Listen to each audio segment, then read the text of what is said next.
My parents left me in foster care at 12 to travel with my sister. Now they're jobless, desperate, and reaching out, so I gave them what they deserved. My name's Adam. I'm 24 now. But this isn't a recent story. It started over a decade ago, back when I still believed the family stuck together, no matter what. Back then I thought we were a pretty normal family. Not rich, but comfortable enough. We had a modest but decent house, clothes that weren't falling apart, and meals on the table. My parents, Laura and Greg, never hinted that something was wrong, at least not until it was. Then there was my sister, Emma. Emma was the golden child. You know the type. The one teachers adored. The one parents bragged about to anyone who'd listen. If she so much as sneezed, it was an event. Me, I was just Adam. Not bad, not troubled, just background noise. Emma's artwork got taped to the fridge like it belonged in a museum. If I drew something, I'd get a distracted pat on the back and a, "That's nice, Adam." I didn't hate her for it. It wasn't her fault our parents treated her like a trophy and me like the leftover wrapping paper. But it did make me feel like I was never going to matter as much. And then came that day. It started out normal enough. I was in my room, on the floor, making my old action figures have a battle I'd acted out 100 times before. I wasn't quite ready to let them go. They were comfort, routine, my little escape. That's when I heard Laura call my name from downstairs. Her voice had that strange tone parents use when they're trying to sound calm, but you just know something's off. I figured I'd left the milk out, maybe forgot to take the trash out, something small. But when I walked into the living room, Greg and Laura were both sitting on the couch, facing the empty chair like it was set up for a job interview.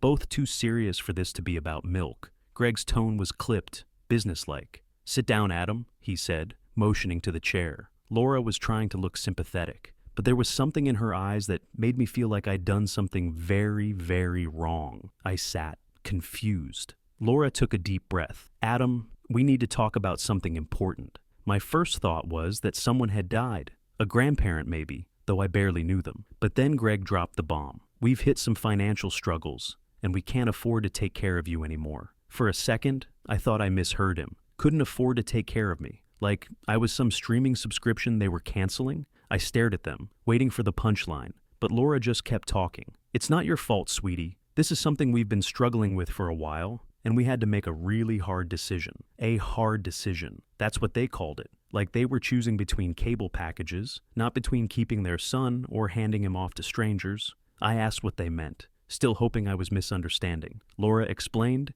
in that overly gentle voice people use when they're about to wreck your world, that they'd found a foster home for me, and that it was just temporary. She kept repeating that word, temporary, like it was a magic spell that would make this hurt less. I blurted out the only question I could think of. "Why can't Emma go to the foster home?" Laura's face flickered, just for a split second, from pity to something colder. Then she said, "Emma's in school, Adam. She needs stability." Stability, like I didn't. Greg cut in quickly before I could argue. "This isn't about choosing one of you over the other. It's about what makes the most sense right now." That's when the tears came, not the quiet, cinematic kind, but the ugly, snotty, full-on sobbing that makes your chest ache. Because what else does a 12-year-old do when his parents say, "We can't take care of you anymore"? Laura leaned in like she was going to hug me, but I shoved her away. "Why are you doing this?" I asked, over and over. They just repeated their script about tough choices and financial struggles. The next day they packed a small bag for me. Not even a suitcase, just a duffel. Then they drove me to the foster home. The car ride was dead silent, not the thoughtful kind of silence. The kind where every breath is loaded with tension. I kept staring at them, hoping one of them would break, hoping they'd pull over, look me in the eye and say, "We made a mistake. You're coming home." They didn't. When we pulled up to the house, I froze in the car for a moment. Maybe if I stayed put, they'd reconsider. Greg turned around in his seat. "Come on, Adam, let's get this over with." Get this over with. Like I was a chore on his Saturday to-do list. I stepped out of the car clutching the duffel bag like it was the only thing holding me together. The foster parents, Mr. and Mrs. Miller, stood at the door, smiling warmly. They seemed nice enough, but I barely noticed them. Laura crouched down in front of me. "We love you, Adam. This isn't goodbye forever. Just give it some time, okay?" She kissed my forehead. It didn't feel comforting. It felt like someone stamping a return to sender label on me. Greg didn't even hug me. He shook my hand, like I was a distant relative he barely knew. Then they turned and walked away. I stood there on the porch, watching their car get smaller and smaller until it disappeared around the corner. My chest got heavier with each passing second. They'll come back, I told myself. They have to come back. But they didn't. That was the day everything changed. It wasn't just that they left. It was how they left. Like I was a burden they'd been relieved to get rid of. I didn't have the words for it at 12, but I know now. That was the day I stopped being their son. That first night in the Miller's house felt strange. They tried, I could tell. Mrs. Miller made pancakes for breakfast every morning, even on weekdays. Mr. Miller would pop his head into my room with random trivia, like how lobsters taste with different claws or how honey never spoils. As if those little facts could chip away at the walls I'd built up overnight. But I wasn't ready to trust them. I wasn't ready to trust anyone. My parents had told me this was temporary, and I clung to that word like it was a lifeline. I kept telling myself they'd call any day now. They'd explain everything. They'd pick me up and we'd go home, and this would all be a weird story I'd tell years later. But days turned into weeks. Weeks turned into months, and months turned into years. Not a single call, not a single letter. It wasn't until school started again that the reality began to sink in. Kids noticed I was new and full of questions. Where are you from? Why'd you move here? I didn't have the energy to explain the truth, that my parents had decided they didn't have the budget for me. So I lied. I told them, oh, my parents are working in another state for a while. Even saying it made my mouth taste bitter. Then one afternoon, sitting in the Miller's living room, avoiding homework by scrolling aimlessly on my phone, I made the mistake of looking up my parents online. I wasn't even sure what I was hoping to find. Maybe a sign they were thinking about me. Maybe some hint that this temporary thing was almost over. Instead, I found them, smiling, on a beach, the ocean behind them. They looked happier than I had ever seen them. The caption under the photo, finally living our dream life. My stomach churned. I scrolled. Picture after picture, tropical vacations, fancy dinners, Emma, always front and center, always framed like she was the reason for the shot. Captions like, our amazing daughter, under each one. It was like I didn't exist. They told me they couldn't afford to keep me, but here they were, living like influencers. And Emma, she wasn't in foster care. She was right there with them, smiling like the world had never cracked in half. The longer I scrolled, the angrier I got. Then I saw it. A travel blog. Yes, a blog. They had a whole site documenting their journey to freedom. They wrote about how letting go of material possessions, aka me, had given them clarity. I scrolled down to the comments, and that's when something caught my eye. A comment from an account with no profile picture. Must be nice running away and leaving everything behind. Hope it doesn't catch up to you. The words felt like they had weight. Sharp, pointed, not random internet trash talk. More like someone aiming directly at them. What did they mean by leaving everything behind? Were they talking about me or something else? I clicked the account. Private, just a gray circle where the picture should be. I scrolled further down their posts. Another photo of Laura, holding a tropical drink. Another comment. Guess skipping town was worth it after all. My chest tightened. Skipping town? Why would someone say that? I kept scrolling, hoping for more, but most comments were the opposite. Strangers gushing about how inspiring their lifestyle was.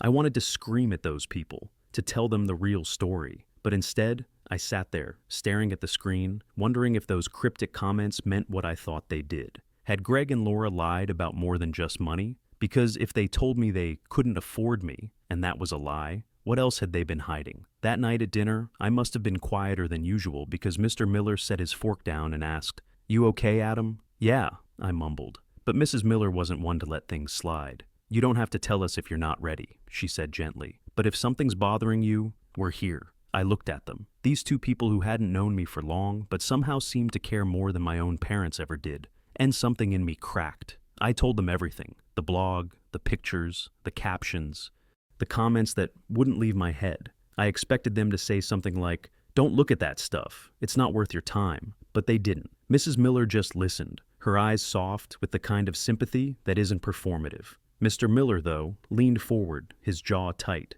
"You have every right to be angry," he said. "What they did to you, that's on them, not you. And don't let anyone make you think otherwise." It wasn't a dramatic speech, but it hit me. For the first time since they left me, someone was telling me, outright, that it wasn't my fault. The Millers did their best to make me feel at home, and little by little, I started to adjust. They weren't perfect. No one is. But they were steady. They asked about my day. They helped me with homework. They encouraged me to try new things. And slowly I started to believe that maybe my life didn't have to be defined by Greg and Laura's decision to abandon me. But the anger, that never really went away. If anything, the more I thought about what they'd done, the more it grew. So I stayed busy, really busy. I joined the debate team, figured all those years of arguing with Greg and Laura should be put to some good use. Turns out, I was pretty good at it. Then I got a part-time job at a local bookstore. Mr. Miller had been hinting that a little spending money might give me some independence, so I went for it. It wasn't glamorous, but I loved it. Being surrounded by books, talking with people who actually wanted to talk with me, not at me. That job became my first real taste of freedom. Every paycheck felt like another step toward building a future that was mine and mine alone. Somewhere along the way, I met Ryan. Ryan was normal, and I mean that in the best possible way. He didn't treat me like a charity case. He didn't tiptoe around the fact that my parents were MIA. When I told him about them, he just nodded and said, "That's messed up, man. Want to play video games?" It was the kind of friendship I didn't even know I'd been missing. Then, one afternoon, I came home from school and noticed the house was unusually quiet. Normally, Mrs. Miller would be in the kitchen, humming along to her oldies playlist, while Mr. Miller tinkered in the garage. But instead, I heard voices coming from the dining room, low, hushed. I paused in the hallway, just out of sight. Should we tell him? That was Mrs. Miller. Her voice was low, uncertain. "He has a right to know," Mr. Miller replied. "If it's about him, we can't keep it a secret. It'll just upset him. He's doing so well right now," she said. "We should at least wait until we know more. This letter doesn't explain much. It could be nothing. A letter? About me?" Before I could step in, Mr. Miller sighed. "Fine, we'll wait. But if they contact us again, we have to come clean." Footsteps headed toward the living room. I ducked into the kitchen, pretending I'd just walked in. Mrs. Miller smiled when she saw me, but something in her eyes told me the conversation I'd overheard wasn't going away. Later that night, after everyone had gone to bed, I couldn't stop thinking about it. My brain was spinning. What letter? Who sent it? I crept into the dining room. On the table sat a small stack of mail. Near the bottom, I spotted an envelope with my name on it. The return address? A law office. My stomach twisted. I opened it carefully, my hands shaking. To whom it may concern, this is a notice regarding unresolved debts associated with Gregory and Laura. As the listed guardians of Adam, we request any relevant documentation regarding the family's financial situation during... I stopped reading. Debts? This wasn't about not being able to afford me. This was about Greg and Laura running from something. They didn't leave me because they were broke. They left me because facing their own mess was harder than leaving me behind. I shoved the letter back in the envelope, trying to make it look untouched. But my mind was spinning so fast, it felt like I could hear my own pulse in my ears. I didn't know what to do with this information yet, but one thing was clear. Greg and Laura had been lying for a long time, and not just to me. By the time I turned 16, things had started clicking into place for me. I was working hard in school, balancing my job at the bookstore with extracurriculars, and it was paying off. My grades were solid. My debate coach even told me I had a real shot at getting a scholarship. For the first time, I let myself picture a future without Greg and Laura in it, and it felt good. Then the scholarship became real. I still remember the day I got the letter. I'd applied half thinking there was no way I'd actually get it. But when I opened that envelope and saw the words "full ride," my brain almost short-circuited. I ran downstairs to show the Millers. Mrs. Miller hugged me so tight I could barely breathe. Mr. Miller kept saying, "I knew it. I knew you could do it." That night, I decided to share the news on social media. I wasn't big on posting personal stuff, but this felt worth it. I kept the post short, something about how hard work pays off, and how grateful I was for the support I'd had. The comments started rolling in almost instantly. Friends, classmates, even teachers I hadn't spoken to in years. And then, one comment stopped me cold. It was from Laura. "We're so proud of you, Adam. Let's reconnect soon." Proud of me? After everything? It wasn't just the comment. It was the casualness of it. Like, we were distant relatives who'd simply drifted apart. Not parents who dropped me off with strangers at 12 and never looked back. I stared at it for a long time. My anger bubbled so high I could practically feel it in my throat. Then I deleted the comment and blocked them both. That was the moment I realized I didn't need their approval anymore. The scholarship gave me new purpose. I pushed even harder, but not just for grades anymore. I wanted to build a life on my own terms. Mr. Miller started teaching me about money, budgeting, saving, long-term goals. It wasn't glamorous, but it gave me something I'd never had before: control. I also started tutoring younger students after school. At first, it was just to make a little extra money, but I found I was good at explaining things in ways that clicked. Plus, it felt good to help kids who were struggling because I knew what it felt like to be left behind. Then one day during tutoring, Ryan asked me, "Where do you see yourself in 5 years?" I thought about it. I just want to be stable, my own place, my own life, not have to rely on anyone else. Ryan grinned. Solid, but don't forget to have fun along the way. His words stuck. So, I started saying yes to things I used to avoid. Game nights, road trips, lazy afternoons at the park. By the end of the year, I felt like a completely different person. I was thriving. And then came graduation. The weeks leading up to it were a blur.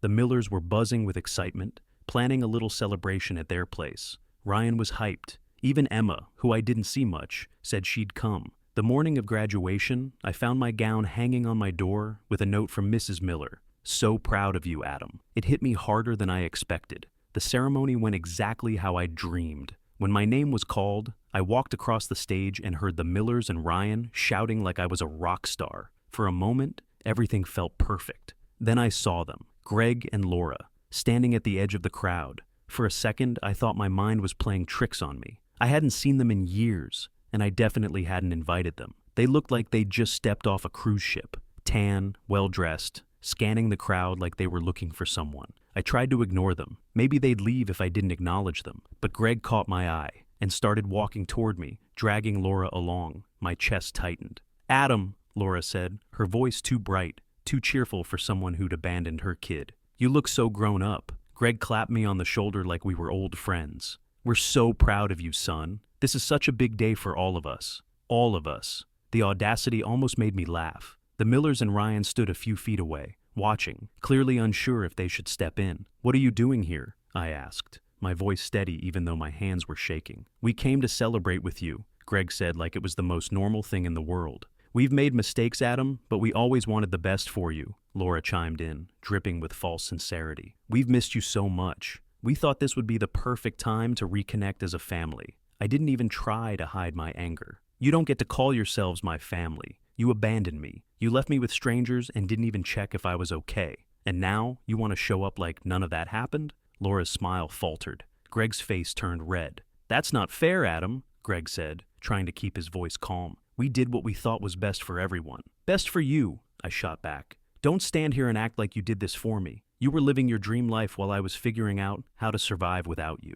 People around us were starting to notice. The Millers stepped closer, faces tight with concern, and then Emma surprised me. She walked right up to Greg and Laura, her voice steady but cold. "You don't get to ruin this for him. You've done enough." It was the first time I'd ever seen her stand up to them, and I'd never been prouder of her. Greg opened his mouth to argue, but Laura tugged on his arm, muttering something about causing a scene. They looked at me one last time, their faces a mix of frustration and pity, then turned and walked away. The Millers immediately wrapped me in a hug.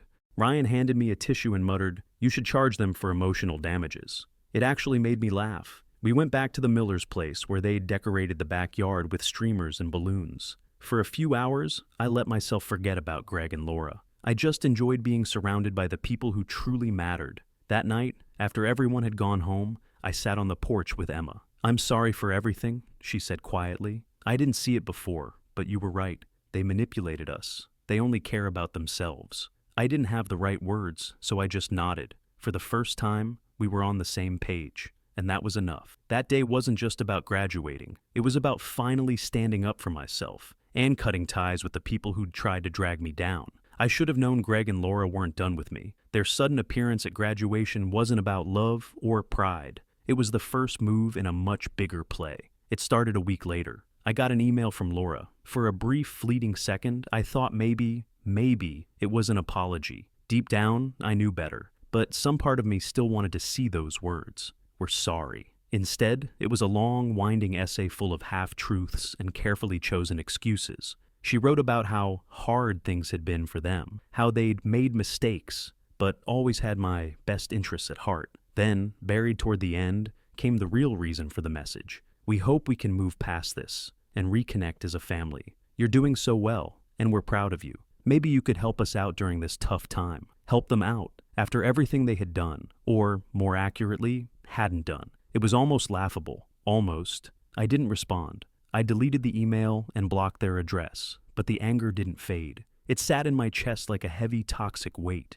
Emma had been keeping tabs on them, not out of affection, but curiosity. And when we talked, she filled me in. Turns out their dream life had fallen apart. They'd burned through their savings trying to keep up the image they'd built online. The travel blog had tanked. They were drowning in debt. Their credit was shot. They'd sold most of their belongings and were bouncing between distant relatives. Relatives who, according to Emma, were already running out of patience. "They're a mess," Emma said during one late-night call. "But they're still blaming you for everything. They think if you just forgive them, everything will magically fix itself." "Forgive them?" I snapped. "For what? Making me homeless at 12? Emma sighed. "I'm not saying they're right, Adam. I'm just telling you what they're saying." I didn't feel joy about their downfall, but I couldn't bring myself to feel bad for them either. They'd made their choices. Now they were living with the consequences. Then one afternoon, I got a notification on my phone, and it stopped me cold. Greg and Laura had found me on LinkedIn. On a post I'd made about my upcoming scholarship,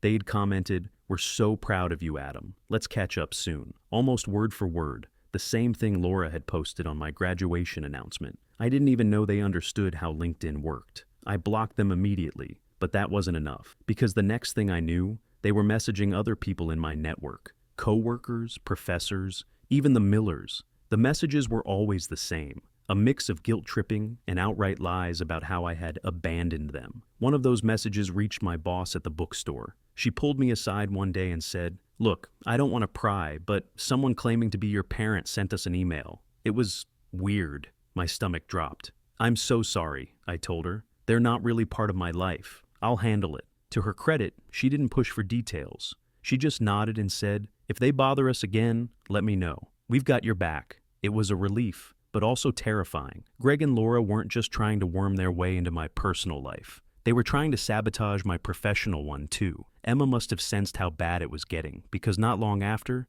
she took matters into her own hands. She posted a public statement on her social media, calling them out. She didn't hold back. She wrote about how they'd abandoned both of us, refused to take responsibility, and continued to manipulate. Adam and I have worked hard to rebuild our lives without their support. We don't owe them anything. Her post went viral. Hundreds of comments poured in. Strangers, friends, even acquaintances, all offering support. It felt validating, like, finally, the truth was out there. But, of course, it also made things worse. Greg and Laura started lashing out online, posting dramatic rants about how we were ungrateful and how they'd sacrificed everything for us. It was all half-truths and outright lies. But the more they talked, the more people started to see through them. And then Emma called me one evening, her voice oddly charged. "You remember that old storage unit they had?" she asked. "Yeah, turns out they stopped paying for it. The landlord let me grab a few things before it was cleared out. You need to see this." An hour after Emma called, she was at my door. She didn't bother with pleasantries. She just walked in carrying a battered cardboard box like it was a bomb that might go off if she set it down too hard. "You need to see this," she said, dropping it onto my kitchen table. I pulled the flaps open and started digging through. Inside were stacks of papers, most of them yellowed, creased, and stuffed into old envelopes that looked like they hadn't been touched in years. Unpaid bills, foreclosure notices, letters from collection agencies. Every page told the same story. Greg and Laura had been living way, way beyond their means. Failed business ventures, maxed out credit cards, luxury purchases they couldn't afford. Emma stood with her arms crossed, watching me flip through it all. Looks like they ran instead of facing it. Near the bottom of the pile, one document caught my eye, a letter from their lawyer. It was about restructuring finances and reducing dependence to streamline expenses. My name was right there in black and white, listed like I was a liability. A liability. I slammed the folder shut, my hands shaking. "They didn't leave because they couldn't afford me," I said quietly. "They left because it was easier than cleaning up their mess." Emma didn't say anything at first, just stood there, silent, letting me process it. Finally, she said, "I thought you deserved to know." "Thanks," I muttered, though my voice was tighter than I meant it to be. After she left, I sat at the table for a long time, staring at that folder. Part of me wanted to burn it, to destroy every scrap of proof and pretend I'd never seen it. But another part of me, the part that had spent years questioning whether I'd somehow been the problem, wanted to keep it. Not for them, for me. Because now I had undeniable proof. It had never been about me not being worth keeping. It had been about them running from the chaos they'd created. By the time I started college, their reputation was already in shambles. People were flagging their crowdfunding campaigns as scams. Even the relatives they'd been mooching off had kicked them out. According to Emma, they were now living out of their car, still clinging to the idea that I owed them something. Meanwhile, my life was moving forward. College was everything I'd hoped for. I threw myself into my studies and even started a small side hustle running financial literacy workshops on campus. It wasn't fancy, but it felt good, teaching other young adults how to budget, save, and avoid the mistakes Greg and Laura had made. Mistakes I was determined never to repeat. By the time I started my first semester, I felt like I was finally standing on my own 2 feet. I had my scholarship, my side hustle teaching financial literacy workshops, and a clear plan for the future. For the first time since Greg and Laura had driven away that day on the Miller's porch, my life wasn't about surviving. It was about building. My workshops started small. A few students here and there, usually ones who were tired of living off instant noodles and overdraft notices. But word spread. Before I knew it, I was running sessions for entire dorm floors, partnering with campus clubs, even getting invited to speak at local high schools. It wasn't just about teaching budgeting or credit basics. It was about showing people that they could take control, that they didn't have to repeat their parents' mistakes, that financial freedom was possible. And every time I stood in front of a group, I thought about the Millers, how they'd taught me to save, to plan, to think about my future in a way Greg and Laura never had. Meanwhile, Greg and Laura's lives were spiraling. Emma kept me updated, not because I asked, but because she thought I deserved to know. They were couch surfing when they could, sleeping in their car when they couldn't, still blaming me for everything, still clinging to the fantasy that I could swoop in and make things right. Then one day, I got a call from Emma that made my stomach tighten. "You're not going to believe this," she said. "They showed up at my apartment." I gripped the phone. "What?" "They were crying, Adam, begging me to convince you to talk to them. Said they were desperate." I rubbed my temples, already feeling the headache coming on. "What did you say?" "I told them to leave, and that if they came back, I'd call the police." I didn't know whether to be furious or proud. On one hand, they were still dragging Emma into their mess. On the other, she'd stood her ground in a way she never would have years ago. They weren't just bad parents, they were toxic, manipulative, and completely unwilling to take responsibility for their own downfall. Helping them, even talking to them, would have been like willingly stepping back into a burning house. But of course,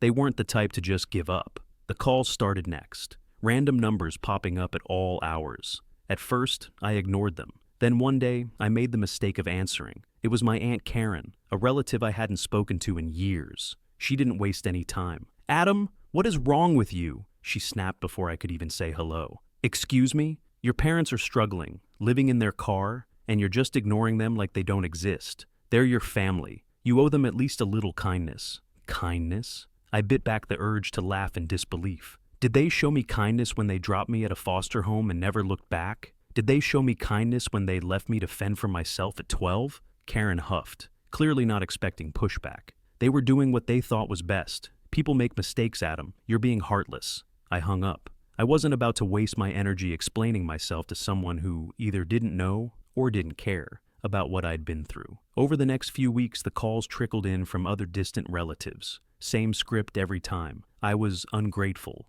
selfish, the unforgiving son who had abandoned his poor parents. What none of them seemed to understand was that this wasn't about grudges. It was about survival. Greg and Laura weren't just a bad memory. They were a threat to everything I'd built. And when the calls didn't work, they escalated again.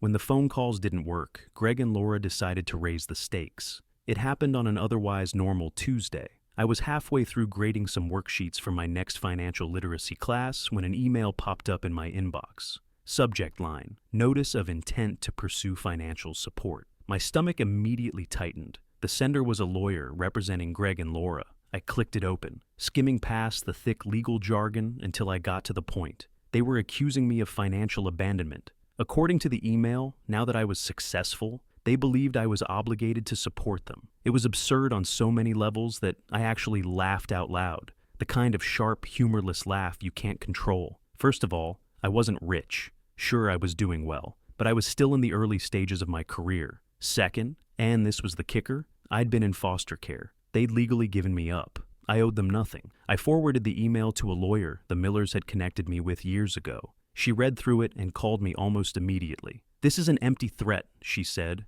"They have no case. They're trying to scare you into giving them money. Do not engage." Her voice was calm, but her words left a bitter taste in my mouth. Because that's what Greg and Laura did best. Twist the story until they looked like the victims and I looked like the cold-hearted villain. Instead of stewing over it, I threw myself into my work. By now, my workshops had grown far beyond the campus. I was partnering with nonprofits, schools, even a few big-name companies to teach young adults how to manage their money. What had started as a side hustle had become a full-fledged organization. Every new partnership, every thank you message from a student felt like another brick in the wall between me and the people who had abandoned me. And then, out of nowhere, an email arrived that I never could have predicted. It was from a television producer. They'd heard about my story through one of my nonprofit partners and were working on a series about resilience. They wanted to feature me. At first, I was hesitant. Putting my story out there meant giving Greg and Laura the chance to twist it in public. But after talking with the Millers and Emma, I decided to do it.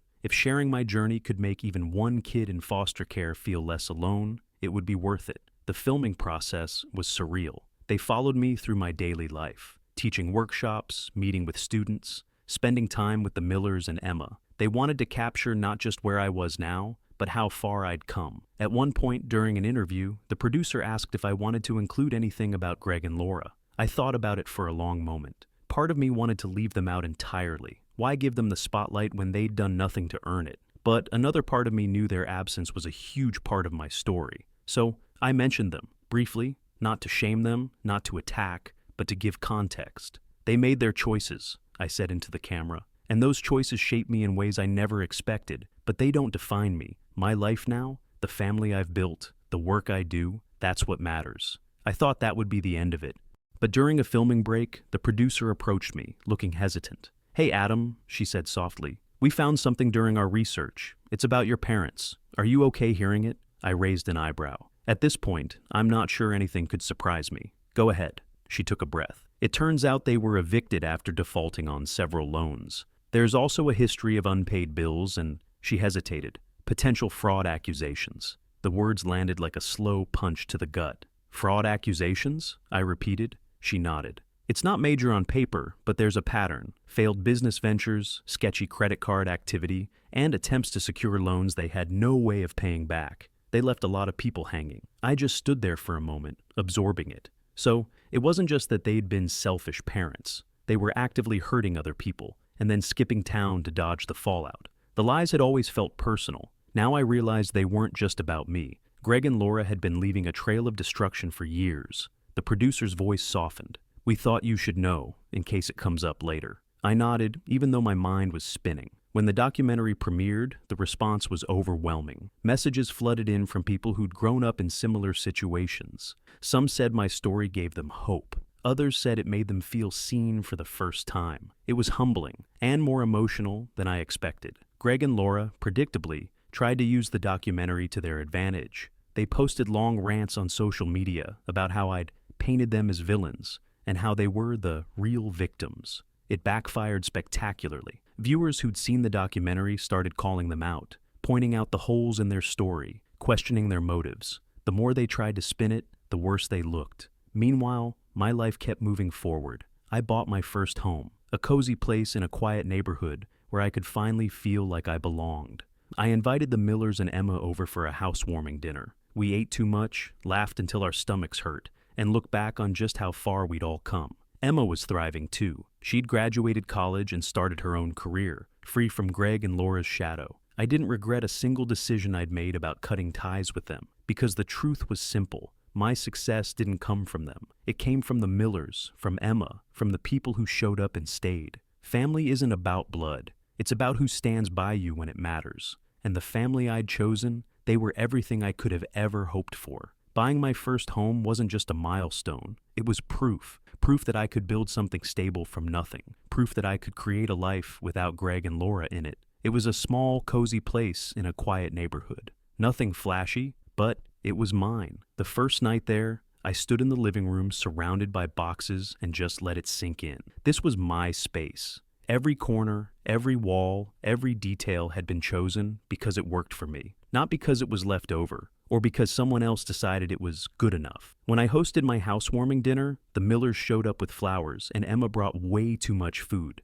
insisting she didn't want me to live on takeout during unpacking. Ryan came too, armed with a ridiculous bottle of cheap champagne. We spent the evening eating, laughing, and reminiscing about everything it had taken to get here. There was no tension, no walking on eggshells, no wondering if someone's mood might ruin the night. Just peace. At one point, I caught Mrs. Miller looking around with this quiet smile. She didn't say it out loud, but I knew what it meant. You made it. Emma was thriving too. She'd finished college, landed a job she loved, and built a life that wasn't tied to Greg and Laura's dysfunction. We still talked about them sometimes, but never with the same bitterness as before. It wasn't that we'd forgiven them.